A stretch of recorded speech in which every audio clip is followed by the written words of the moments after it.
वहीं सूरत के एक आरटीआई कार्यकर्ता ने कॉकरोच जनता पार्टी के संस्थापक अभिजीत दीपके के पिता भगवान राव दीपके की वित्तीय स्थिति की जांच की मांग की है। उन्होंने ये सवाल उठाया कि अगर उन्हें 60,000 और 65,000 रुपए तक का वेतन मिलता था तो वो अभिजीत दीपके की अमेरिका में पढ़ाई का खर्चा कैसे उठाते रहे हैं। आरटीआई कार्यकर्ता का नाम अमित तिवारी बताया जा रहा है। उन्होंने भारतीय चुनाव आयोग, केंद्रीय अप्रत्यक्ष कर और सीमित सीमा शुल्क बोर्ड के महाराष्ट्र सरकार के पास भी शिकायत दर्ज कराई है। अमित तिवारी ने कहा है कि उन्होंने 3 अलग अलग संस्थाओं में शिकायत दर्ज कराई है। उन्होंने बताया कि सीजेपी के खिलाफ चुनाव आयोग में शिकायत की गई है। वहीं कपिल सिब्बल द्वारा दिए गए 1 करोड़ रुपए के फंड को लेकर भी उन्होंने सीबीआईसी में शिकायत दर्ज करा के ये मांग की है कि इस राशि में 18% जीएसटी लगाई जाए। उन्होंने कहा कि महाराष्ट्र सरकार से भी शिकायत की गई है। उनके अनुसार भगवान Rao Dipke Maharashtra industry development corporation में जूनियर इंजीनियर के पद पर कार्यरत थे।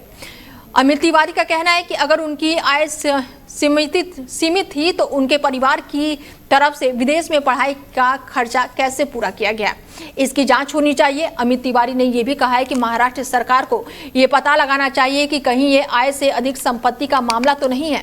अगर जांच में ऐसा पाया जाता है तो संबंधित लोगों के खिलाफ सख्त कानूनी कार्रवाई की जानी चाहिए। सीजेपी के खिलाफ की गई अपनी शिकायत का जिक्र करते हुए तिवारी ने आरोप लगाया कि यह संगठन बिना पंजीकरण के राजनीतिक दल की तरह काम कर रहा है और लोगों से चंदा भी ले रहा है।